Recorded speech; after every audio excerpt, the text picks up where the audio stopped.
Hi guys, welcome back to @Sherwin06. இந்த கதையில் நம்ம அந்த 5 பாய்ஸ்க்கு அப்புறம் இப்போ தான் இன்னொரு ஹாரர் மூவி ஒரு கதை சொல்ல போகிறோம். 5 பாய்ஸ்க்கு அப்புறம் இது ரியலாகவே ஒரு ரியலாகவே நடந்த சம்பவம் தான் வெளிநாட்டில். நான் அன்றைக்கே இந்த படம் நம்ம கேக்டஸ் சோதனைகள் பார்ட் 1க்கு இவனுக்கு பேர் வைக்க சொல்லி எல்லாருக்கும் கேட்டிருந்தேன். நீங்கள் யாருமே கமெண்ட்டில் உனக்கு பேரே சொல்லலை. அதனால் நானே உனக்கு ஒரு பேர் வச்சுட்டேன். அந்த அந்த ஜாக் அந்த அருண் சிண்டு ஜாக்ஸ்பரோவில் நான் இவனுக்கு வச்சுருக்கிற பேர் சிண்டு. ஏன்னா மிச்ச பேரெல்லாம் இவன் இந்த அழகாக இருக்கிற குட்டி பையனுக்கு செட் ஆகாது. சிண்டு மட்டும்தான் செட் ஆச்சு. அதனால தான் நான் சிண்டுன்னு ஒரு பேர் வச்சாச்சு. ஓகே, இப்போ நம்ம வீடியோக்குள்ளே போகலாம்.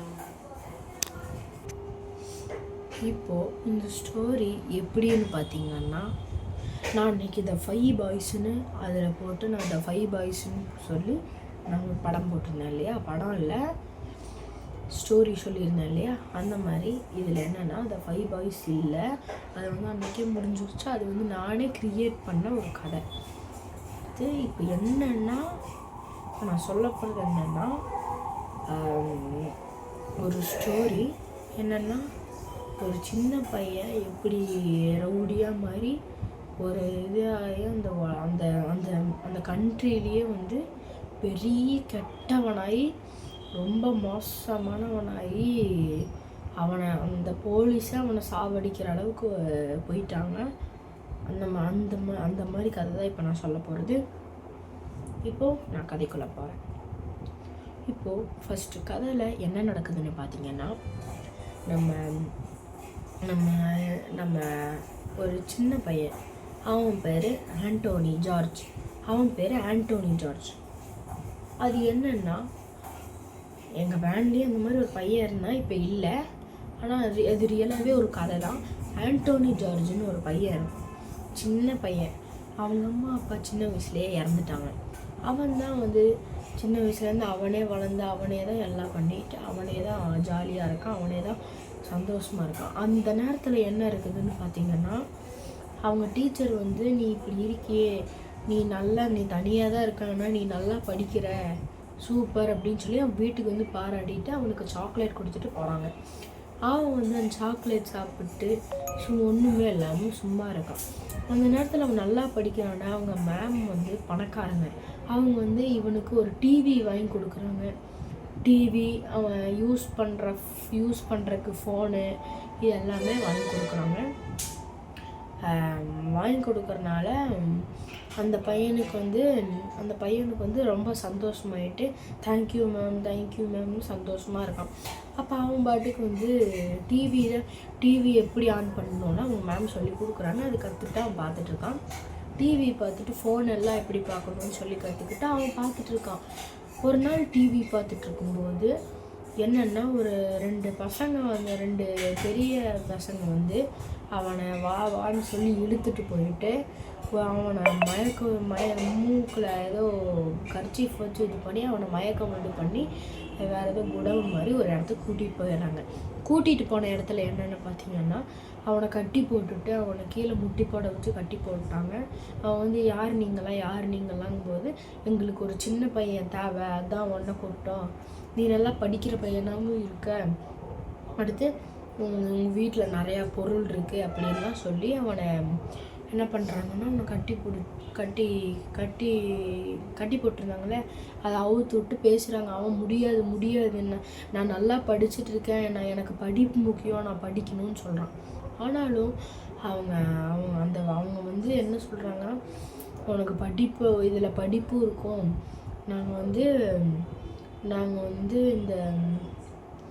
நாங்கள் இந்த கொல்றதெல்லாம் பண்ணுவோம், இந்த சாவடிப்போம், கொல்லுவோம், இதெல்லாம் நாங்கள் பண்ணுவோம். அதெல்லாம் நீ என்ன பண்ணணும்னா, எத்தனை பாடி வருதுன்னு இதெல்லாம் எண்ணி எத்தனை வருதுலாம் மைண்டுக்குள்ளே வச்சு இதெல்லாம் பண்ணணும்னா, இது அவன் இந்த சின்ன பையன் சொல்கிறான். இதெல்லாம் ஒரு யூஸே ஆகாதது, நீங்கள் இப்படிலாம் பண்ணவே கூடாது, இது ரொம்ப தப்பு, நான் போலீஸ்க்கு ஃபோன் பண்ணுறேன் அப்படின்ட்டு அவன் என்றைக்குமே சேஃப்டியாக என்ன ஆகும்னு சொல்லி அவன் ஃபோனை வந்து பாக்கெட்குள்ளேயே தான் போட்டிருப்பான். அந்த நேரத்தில் அவன் டக்குன்னு ஃபோன் எடுத்து 100ன்னு அடிச்சிட்டான். அவங்க கட் பண்ணி விட்டாங்க. அப்படியே போலீஸ்க்கு வந்து மிஸ்டு கால் போயிடுது. அவங்க என்னன்ட்டு அந்த அந்த அவங்க என்னன்னு பார்த்துட்டு அந்த என்ன மிஸ்டு கால் வருதுன்னா அவங்க எங்கே இருக்காங்கன்னு அவங்க ட்ராக் பண்ணி அங்கே வர்றாங்க. அங்கே வந்து பார்த்தா அவங்க யாரையுமே காணோம். அங்கே பார்த்தா ஒரே அவன் கையில் ஒரு காப்பு போட்டிருப்பான். அந்த மாதிரி அந்த காப்பு மட்டும் அங்கே உளுந்து கிடக்கு. அந்த காப்பு எடுத்து கையில் பார்த்தா அந்த காப்பு ஃபுல்லாக ரத்தமாக இருக்குது. அடுத்து அவங்க என்ன அப்படின்ட்டு செக் பண்ணிவிட்டு எல்லா இடத்துலையும் செக் பண்ணுற நேரத்தில் அவங்க இன்னொரு இடத்துக்கு கூட்டிகிட்டு போயிட்டாங்க அந்த சின்ன பையனை. அடுத்து அந்த சின்ன பையனை அடின்னு அடித்தா உடம்பு ஃபுல்லாக ரத்தமாக இருக்குது.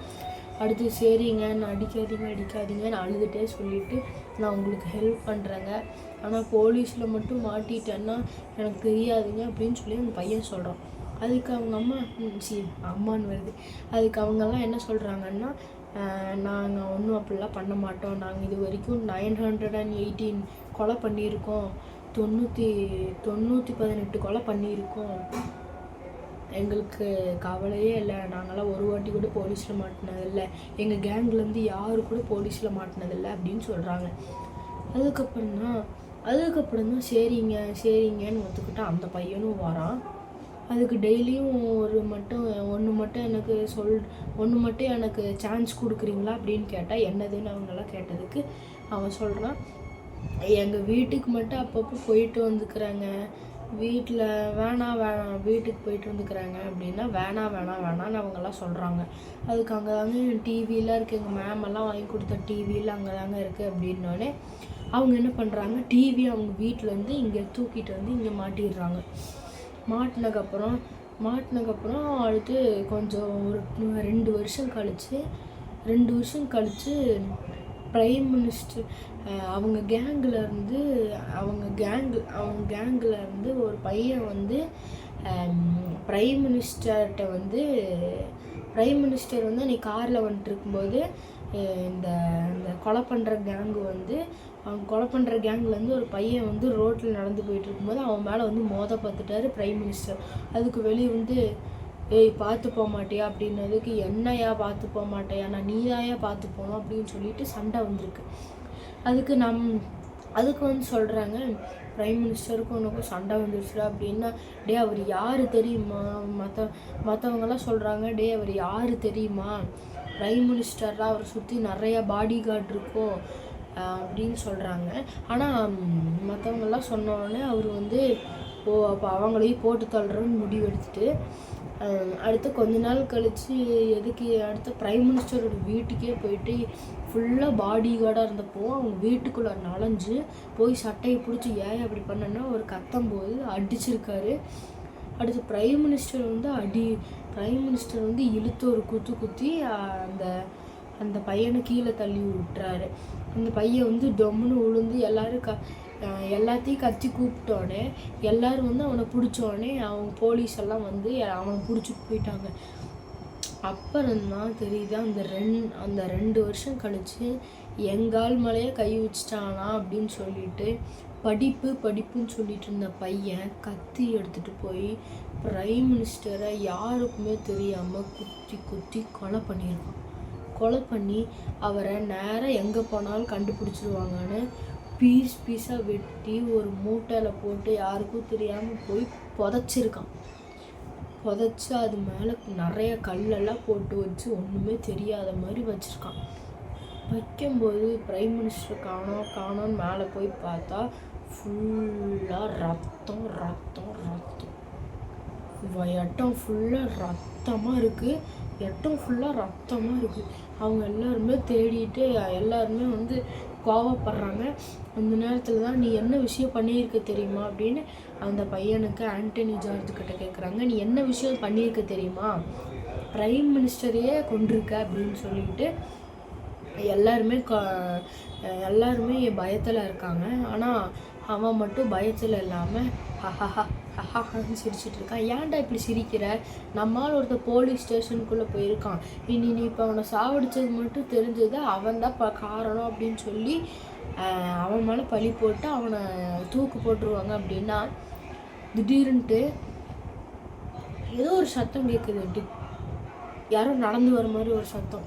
என்ன ஏதோ சத்தம் கேட்குது. போலீஸ் வந்துட்டாங்க போலன்னு பயந்துட்டு இருக்கும்போது பார்த்தா தான் ஜெயிலுக்கு போனால் அவங்க ஃப்ரெண்டு ஜெயிலுக்கு போனால் அந்த கேங்லேருந்து அந்த பையன் வரான். என்னடா நீ இங்கே இருக்க? போலீஸ் விட்டுட்டாங்களா அப்படின்னா, இல்லை கௌதம் என் பேர் வருது, இல்லை ஆண்டனி ஜார்ஜ் தான் வந்து என்னை அங்கேருந்து காப்பாற்றிட்டு வந்தான் அப்படின்னோடனே எல்லாருமே ஆண்டனி ஜார்ஜ் பார்த்துட்டு டேய் அப்படின்னு எல்லாத்துக்கும் பயமாக இருந்தது. எச்சா பயமாகி ஹார்ட் அட்டாக்கே வந்துடும் போல். அப்படியெல்லாம் பயந்து ஒருத்தருக்கு ஹார்ட்டெல்லாம் டிக் டிக்குன்னு அடிக்குது. தண்ணி குடித்தாலும் திரும்பி தண்ணியே ஒரு தொண்டைக்குள்ளேயே போமாங்க. அப்படி பயந்துட்டு இருக்காரு. நீ ஏன் இப்படி பயந்தாங்கொழியாக இருக்க? என்ன படிப்புன்னு சொல்லிட்டு இருந்த என்னையே இப்படி கொலைன்னு ஆக்கியிருக்க, நீ ஏன் என்ன பயந்துட்டு இருக்க அப்படின்னு சொல்லிட்டு கேட்டக்கப்புறம்தான் பார்ட் 2 கம்மிங் சூன்னு சொல்லுவேன். அதுக்கப்புறம் தான் சிறப்பான தரமான ஒரு சம்பவம் இருக்குது.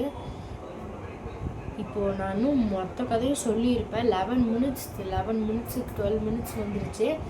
அதனால் இப்போ என்ன இங்கே பிரச்சனைன்னா, ஸ்க்ரீனு வேறு ஆஃப் பண்ணுங்க 5 நிமிஷத்துக்கு ஒரு நிமிஷத்துக்கு வந்துட்டே இருக்கு. அதான் நான் ஸ்க்ரீன் இப்படின்னு தொட்டுகிட்டே இருக்கேன். ஓகே, இப்போது நான் டெய்லி எந்த ஸ்டோரி ஏதாவது முடித்தா லாஸ்ட்டாக என்ன சொல்லுவேன், அதை இப்போது சிண்டு சொல்லுவான்.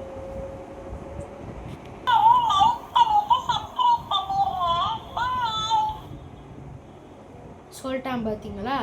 எல்லாரும் லைக் பண்ணிவிட்டு சப்ஸ்கிரைப் பண்ணிடுங்க. பாய் சிண்டு.